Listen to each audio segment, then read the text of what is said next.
Of the Score Sunday, we have shifted our attention to the small schools in Illinois and have welcomed Greg Armstrong back to set. And I guess when you start talking small schools in Illinois, the biggest change, Greg, is the LTC and the Prairie Land have combined to create the Lincoln Land, or the law firm of LLC. That's right, yeah. Knoxville, Mercer County will be on the bigger school side, and then on the smaller school side, you have more of your traditional Lincoln Trail teams, Anawan Weathersfield, Rova Williamsfield, United, A-Town. So they're dividing up, Stark County also in the mix. So I think it's a good change because it gets the enrollments kind of equal sizes on each side of the conference. You mentioned Mercer County, new head coach, familiar head coach. Yep.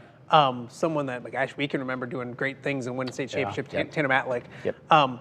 What does he bring? And that's he comes in to a bunch of talent. There's high expectations once again in Aledo. Yeah, I think there's always high expectations in Aledo, and I think when you lose a good, solid head coach like Andrew Hofer, there's big shoes to fill. I like what I've heard from Tanner Matlick so far, talking about not just so much X's and O's, but really talking about why we're doing the things we're doing, learning the process, learning what's important.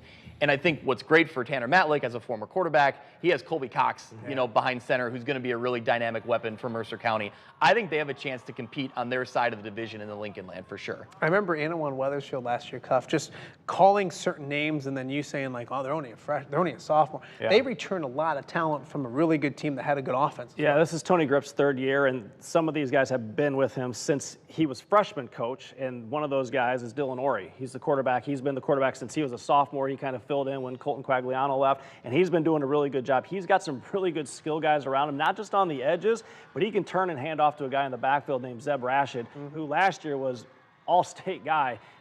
Look for him to do some big things again this year. This team, they're saying they want to get past second round or get past the first round. Quarterfinals or bust is what they're thinking. Last year you loved Rover Williamsfield. Yep. I think you still like him. Yeah, absolutely. I really like what Grant Goldstrand is doing out there at Rover Williamsfield. He returns a lot of athletes again this year from a playoff team that won a playoff game a year ago. It starts again with quarterback Riley Danner.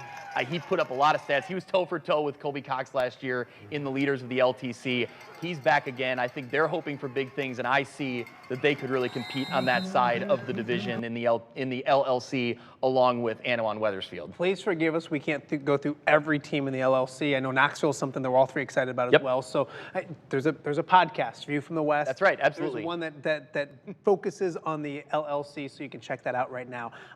One of my favorite conferences has always been the Three Rivers. Yep. It's going to be good again. And when you start talking about the Three Rivers, it's kind of the familiar names as usual. There's a few that are kind of gaining some ground, but Princeton has had great team after great team. They lose a lot.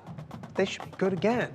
Yeah, I mean, I think when you look at what Ryan Pearson has done, his body of work at Princeton is remarkable. Yeah. And I think that every year he loses some athletes, but every year we find new names that we're calling out week after week. I think that's going to be the same this year. When you look around the landscape of the Three Rivers, I think Princeton stands out. They get to play Sterling, is that right? Yeah, that's a fun. Too bad we didn't get that last year, but this year is going to be fun as well when it comes to that. Rock Ridge, always a good team that did some good things last year, made it to the quarterfinals. How good can Rock Ridge be? They got some big shoes to replace, but familiar names out there as well. Yeah, one of those Zalatanis.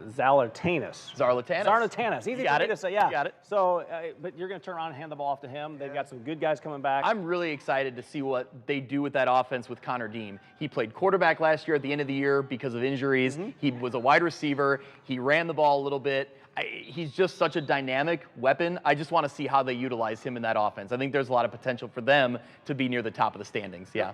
We talk Rock Ridge. Their rival is Sherrard, and they didn't win a lot of games last year, but you know they're doing good things. Brandon Johnson's doing a great job rebuilding that.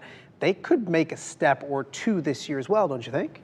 I think so. I mean, one win last year, and they were in some games. I think the game they won was a game at the last second that they ended up winning. It was against... I believe they beat Morrison.